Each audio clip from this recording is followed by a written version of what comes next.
does? Are we requiring the bureaucracy to do these checks quarterly? Is there any more obligation on the side of the recipient?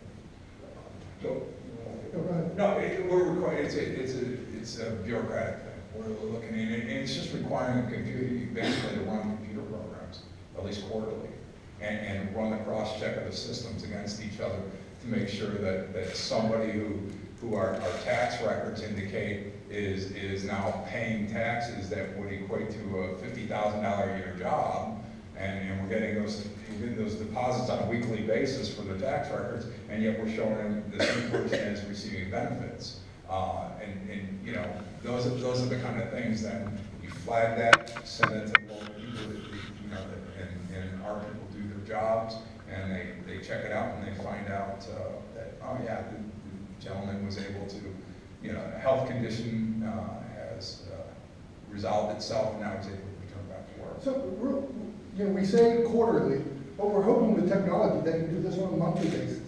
Right now, if someone registered for the system, died later that month, we're still going to pay that benefit for the rest of the year until we find out, until either someone reports it or until we check it the next year. So we're asking them to do it quarterly, but we really would hope that technology will allow them to do it on much more frequent. That's what we're thinking. Yeah, if I could add something to that to I guess get into specifics. We're talking about something that's already being done on an annual basis. What we're really doing is codifying various factors that need to be considered when we are evaluating this, and we're making it more frequent quarterly. And those factors that you'll see is earned and unearned income, employment statuses and changes in employment, immigration status, state residency, enrollment in other state-administered public assistance programs in and out of the state. So we need to make sure that we're talking to the other states and figuring out if these people are receiving benefits from various other states, financial resources they may have, lottery winnings, like Senator Coley mentioned, incarceration status, death records, and any other available information related to identity, fraud, or theft. And so these are all basic indicators that would indicate that somebody could possibly be abusing the system. Not any one of them is particularly dispositive of anything else, or it's going to kick something off. But when we look at the totality of the circumstances, if somebody is deemed to have had a change in circumstances or have been ineligible in the first place, we will be evaluating that more frequently. That will allow us to be better stewards of the taxpayer dollars. Which programs would this be for? Medicaid and SNAP. All of this time with Representative Schaefer's bill that Auditor Yost was talking about regarding SNAP and the ID cards, the pictures on the ID cards, to try to curb fraud that way. It's similar, but it really doesn't affect it. I mean, if they're eligible, they're just trying to make sure that they're not selling their cards. And ours is more about, before we give you a card, while you're receiving the card, make sure you are eligible. Yeah, this is more of a back office verification, whereas the photo ID law is more so aimed at weeding out the actual transactions that may occur that may be fraudulent. As my good friend, the County Sheriff Richard Jones, you know, I talked to him one time, and he said on that issue, you know, I said, have you guys ever had a drug raid where you went in there and you know, found somebody selling it, and you didn't find a stacked bunch of benefit cards? And he's like, no, every time they're being used as illegal currency, and the whole thought there is by putting the photo ID on there that we would defer that.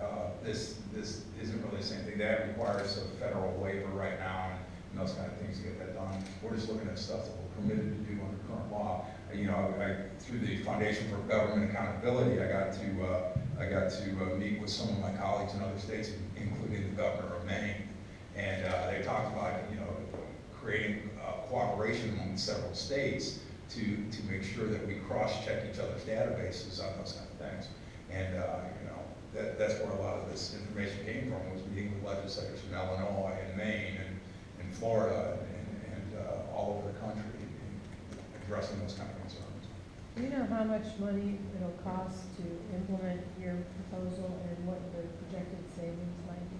Well, I don't believe. I think the cost is we're getting it costed out. You know, as soon as we will have LSC do that. You're talking pretty nominal on the cost front because it's a software. you're running software against software, and you're looking for matches. So the cost isn't that big. Hopefully savings will start as soon as the people who are improperly taking money see your reports of today's press conference, because we are going to catch them, and they are going to be prosecuted. And so if they stop now, they might not get caught, and maybe that'll cost. So the savings are going to be hard to calculate, because the great quote, you don't know what you don't know. And our people, both at the state and the county level, do a fantastic job of trying to prevent that and prevent these kind of things from going on. And so the kind of stuff that's going on now is going on despite our current best efforts, and it's our goal is by running these software programs against each other to really use technology without that additional. In every state, it's proven, every state where they've done, as Illinois, Maine, you mentioned, the savings have been considerable. I can't give more specifics on that. And just to clarify, who exactly is required to do these checks? Is this county caseworker people? Is it state people? Who is exactly being directed to do the JFS. JFS and And Medicaid? Medicaid. So this is going to be done at the state level? Yes.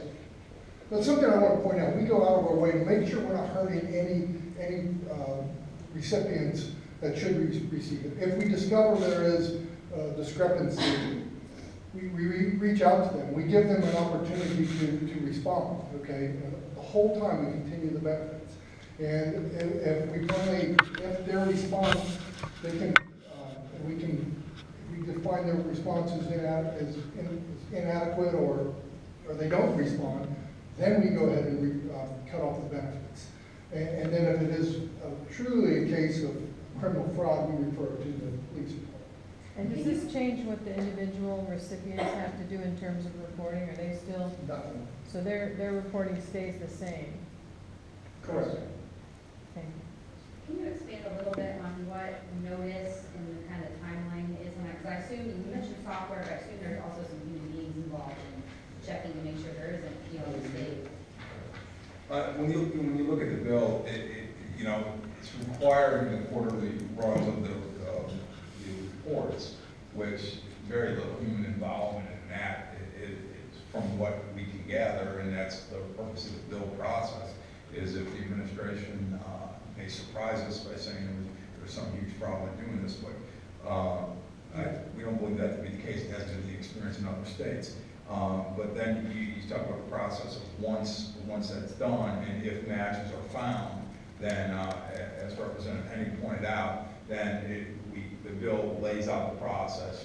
The notification goes out. Either the local authorities or the people involved at JFS are notified of the match and the question, the red flag that's been raised, and then they'll investigate. The same as if they get anonymous phone calls from people saying, hey, look, so-and-so has been receiving benefits and he's really working, or he's doing this or that. So they'll investigate it in due process as they are, and then the bill lays out the appeals process and how that's handled. So can you guys clarify, sounds like lottery records, real estate records, income tax records, immigration status, enrollment in programs in other states, incarceration records, death records, anything else? You want to read through your list again, just to make sure? I can read through it again if you'd like me to. Lottery, real estate, income tax, immigration, enrollment in other states, incarceration, death records. Earned income and employment status. Earned and unearned income is A, employment status, and changes in employment is B. And is that what the state is doing now? That is not an expansion of the databases they're searching? All state databases now. Are they already doing those searches? It's not currently in code. I know I talked to, when Director McCarthy was running the Medicaid department, I knew he was cross-checking some of that. He was developing software, having software developed to do more of that. One other thing we can do with the compact with other states is you may do these voter registrations to make sure that we don't have registered Florida voters on Ohio's Medicaid benefits or You SNAP check benefits. voter records too? But that may be one of the things. The bill doesn't state The that. bill doesn't state that currently, but it may be something that when the bill talks about getting compacts with other states, that may be one other thing that you can look at as saying, hey, look, oh, we already have this for the case. When I met with officials from other states, both Illinois and Maine, they ran into situations where people were receiving benefits in 2 states, which of course is inconsistent with the laws. One issue that was brought up by Auditor Yost and news reports was that people were receiving SNAP benefits and their balances were accruing to $10,000, in one case $20,000 here in Ohio.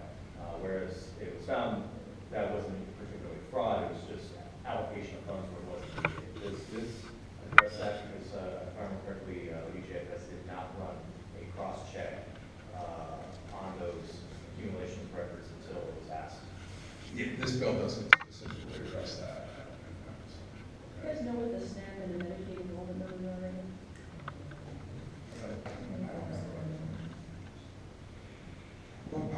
I'm good on the Medicaid numbers. But I don't know.